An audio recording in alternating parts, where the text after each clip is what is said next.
Narcissists love virgins. They like them young, fresh, vulnerable, naive. Like the woman stated, I was young and naive. Hi guys, so we know the story of this woman going around, Taiwo Ajayi. Okay, recently she came out crying for help, particularly asking Christians to help her and put a stop to the abuse and attacks she's getting from her ex-husband, who happens to be a preacher, a man of God. Now, the essence of this video is for me to spot narcissistic traits. Narcissists are very intentional and tactical in their approach. They know their victims and they go for them. And they go for the best of individuals. I've seen a lot of writers, bloggers talk about this story, and most of their emphasis is on the physical abuse, right? Domestic violence, that's the one we know so much, especially as Nigerians. But this woman has been through so much. What about the psychological abuse? There is so much in this story that Madam Taiwo Ajayi cannot truly tell. In a page, a long post where she tagged a lot of people asking for help, share, reach out to as many that can help her, she summarized at least 12 years of her marital life in a page. There is so much more. She couldn't have grasped or captured everything. It is important that you understand how narcissists operate, and it will help you if you can point them out. If you can spot narcissism in your relationship before you get married, it's better. Before you settle permanently with them, before you have babies with them. If you're already in it, you have to learn and understand what narcissism is to help you to know how to survive in the pit or hell you're already in. Narcissism, I'll always say, it is the worst thing that can happen to anyone. So let's continue as I critically analyze from the details, in her story, the story she posted, the details of narcissistic tendencies that were there from the onset. So this story will begin of a very young, beautiful woman. And this woman is born again, virtuous in all standards. This woman said she kept her virginity up till marriage. This woman is from a comfortable home. This woman is beautiful. From her pictures, you would see. When she got married, she was slim and portable, gorgeous, a perfect size 12. This man, probably a pastor, a man who believes he's been called to ministry.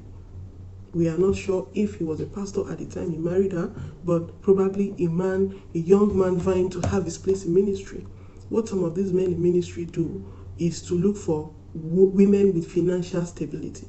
Either she's working or she's from a rich home, and they hope to get that financial support or stability. The woman will be the provider while they navigate ministry. The initial stages of ministerial life is hard.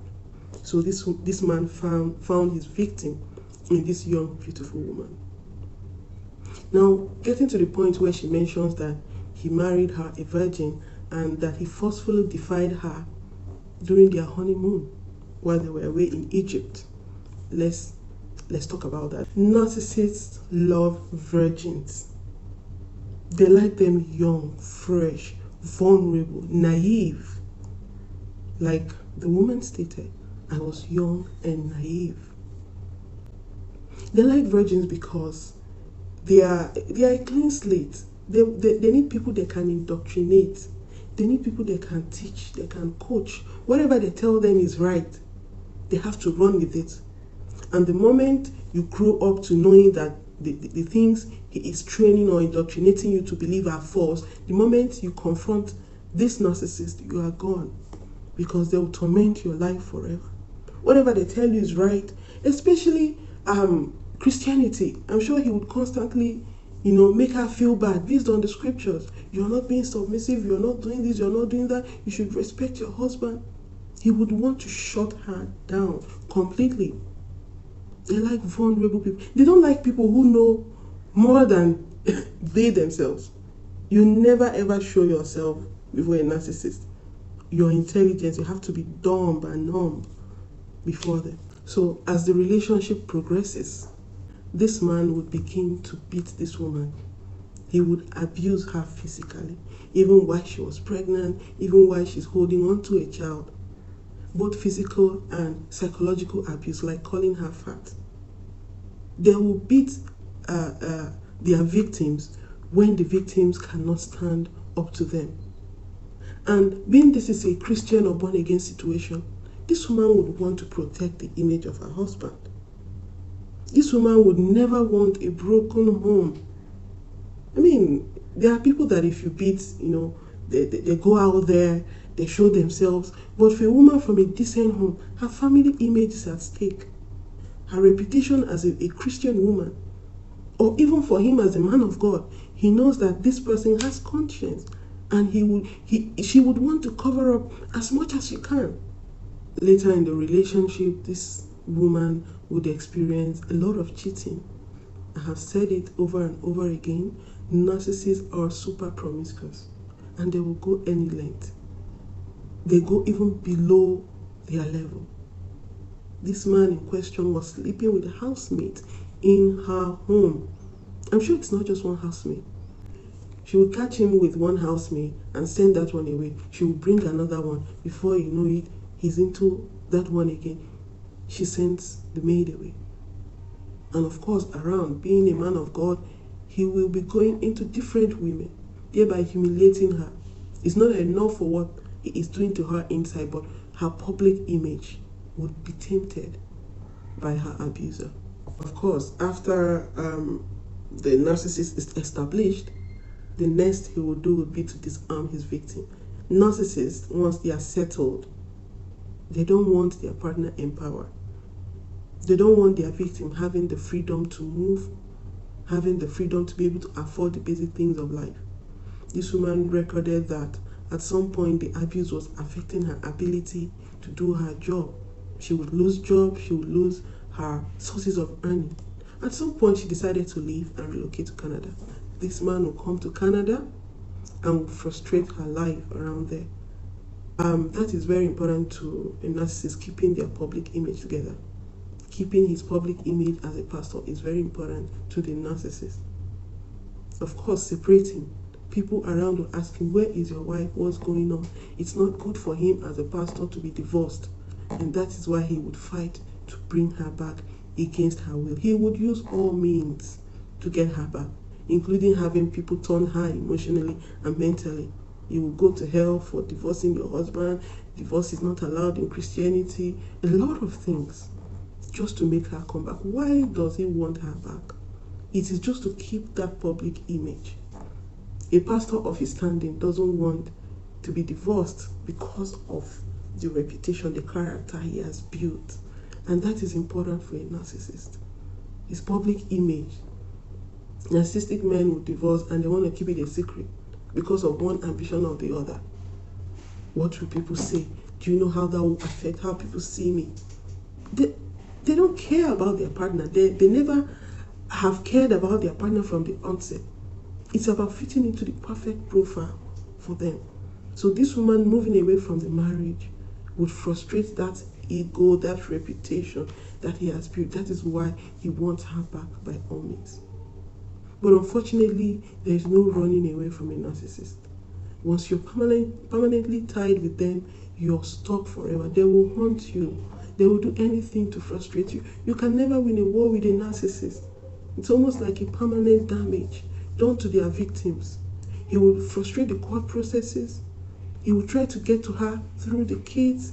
He will refuse to give financial support or pay child support, all to frustrate her. And she told the story of when she was about going to Canada, she processed visa. And of course, being the husband on record, his documents were needed. He would refuse to give his passport or whatever it is to make that process successful. He would want to frustrate it.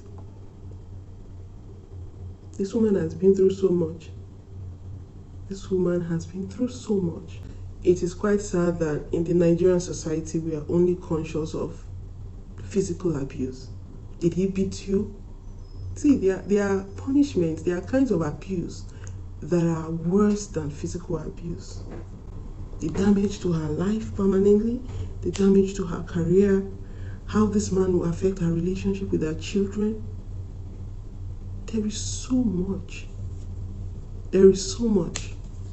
We need more awareness on narcissism. This one we call wickedness. Oh, this man is wicked. Sometimes we can't explain the wickedness that comes from, narcissistic abuse. This is a case of narcissistic victimhood for this woman. Let us not just see physical abuse, he beat her or not. The punishment, the express effort from someone that you once loved to just deal with you, to punish you. You wonder, but I was living with this man. I had intimacy with this man. There were love moments with this man. How has he become my worst enemy? What about the fact that someone targets you intentionally from the onset? It's painful. She said it in her story. When I got married, I realized that I was deceived. I was lied to. He would portray a good image of a God-fearing man. Spiritual. The ideal model. A man that would love her like Christ loved the church. But she'll get into that relationship and realize that it's all a lie. Her life has been messed up completely. You see, there's no ending to the abuse from a narcissistic partner. Because even with those children, there will continuously be contact with him. Relocating to Canada, he will still continue to attempt to reach her and threaten her through the communication channel, with the kids. It is hard. If you can, please try to help this woman. Talking to the body of Christ, anyone that can help. We need more awareness, for narcissistic abuse in Nigeria. The church, unfortunately, or Christianity, is a breeding ground for narcissism. Because there are patterns that has been laid. Oh, touch not my anointed, do my prophet no harm. You can't talk against some of the things that these people are doing. We are afraid to talk about them or call names. Narcissist likes power. You see them in politics. They are big business giants. They like church because of the attention they get. Oh, spiritual leader, daddy this, daddy that. They get attention from a lot of women, a lot of church members. They worship them. It gives them ego boosts. Research has it that a lot of pastors are narcissists. I'm not targeting the body of Christ. I'm not saying all pastors are like that. But the study is there. The reality is there. Narcissists see it as a ground to get all the attention, to feel empowered, to feed their ego, to be like God, a God to people, to ignorant, naive people, to sing their praises, to worship them. If you suspect that the person you're dealing with is a narcissist, if you have the slightest suspicion, run. Prevention is better than cure. In fact, prevention is the only cure to the suffering that comes with narcissism. Because once you enter, you don't enter. Once you enter, it will haunt you all your life. If you're in a relationship with a narcissist and you don't know how to handle it, please reach out for help. If you suspect, if you think you're not so sure, talk with someone. Drop it in the comment section.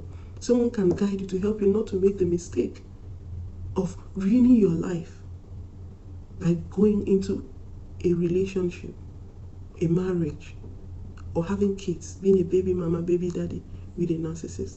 Prevention is better than cure. The earlier you get out, the better for you.